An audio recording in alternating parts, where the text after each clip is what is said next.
Did you know that you can freeze peanut butter and jelly sandwiches? When I learned this back when my husband was in law school, it revolutionized the way I packed lunches.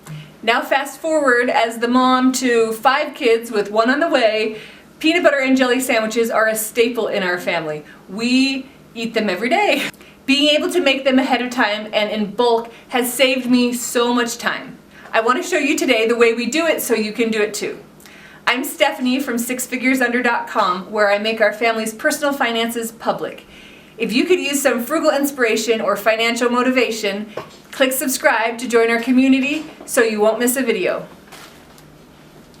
I love doing this all at once because then I only have 1 peanut butter knife to clean.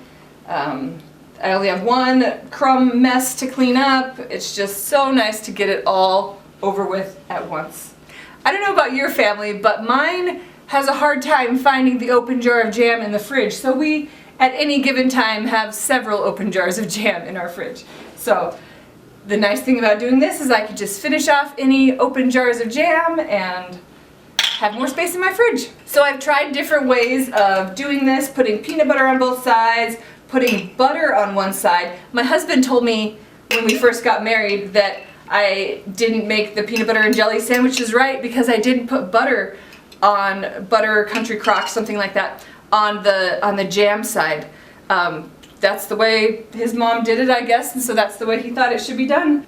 I told him that I'd never done that before, and things worked out just fine, and so since I was the one making the sandwiches, we went with the way that I did it, and it's been fine.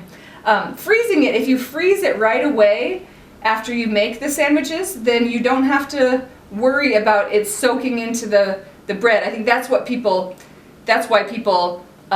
will put peanut butter on both sides, is because they're afraid that the jam is going to soak into the bread.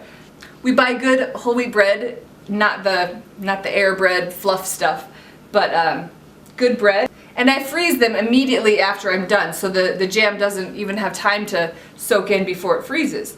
And then in the morning when we're making lunches, the kids or I can grab a sandwich and put it in their lunch, and by the time it's lunchtime, it's thawed perfectly. Freezing peanut butter and jelly sandwiches is great for road trips, great for, if you're going to the park, going hiking, whatever. Freeze your sandwiches. Then when you're carrying them around in your backpack, if you're out and about, or they don't smash because they're frozen, and they are perfect by the time it's lunchtime. And even if you eat them earlier than lunchtime, like they don't have a while to thaw out, they're great frozen. Let them thaw out for 5 or 10 minutes, let the bread soften up just a little bit, but it's actually kind of nice when the peanut butter is still frozen. It has a nice crunch to it. It's like candy. So I line up however much room I have for the bread, and when I have those sandwiches made, I just use these fold top, just the cheap sandwich bags, and let's see, put them in.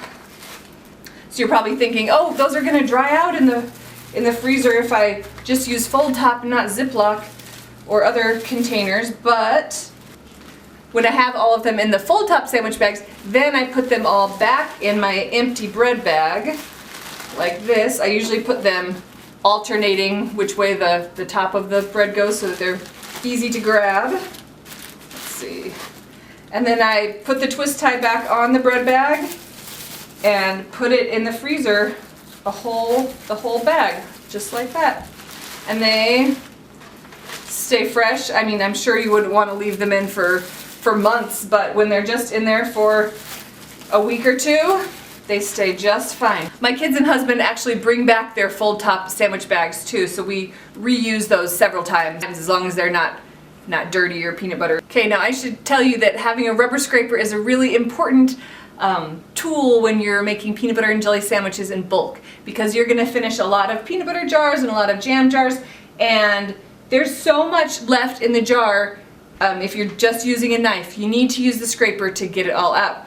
Now at my house, If you open our cupboard, you will find a lot of peanut butter jars that are waiting to be scraped out. So there'll be one that's full and then, you know, 3 that are empty, but the kids know better than to throw those away when there's still peanut butter in, but they don't want to dirty a rubber scraper just to clean out one jar. So we just leave those jars there till it's time to make mass peanut butter and jelly sandwiches, and then we can scrape them out and only dirty the rubber scraper once.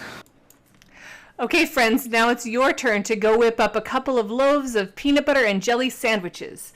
When you're scrambling around the house in the morning trying to find matching shoes for everyone, making sure everyone really brushed their teeth, and signing everyone's homework, you'll be so thankful you don't have to spend time making sandwiches too. I hope this simple hack changes your life like it did mine. If it does, be sure to give this video a thumbs up. If you have any questions, I'll be down in the comments to answer them for you. And I would love to hear your favorite hacks for saving time and money with school lunches. Leave a comment down below and let us know your best tips. Until then, we'll be over here keeping it frugal.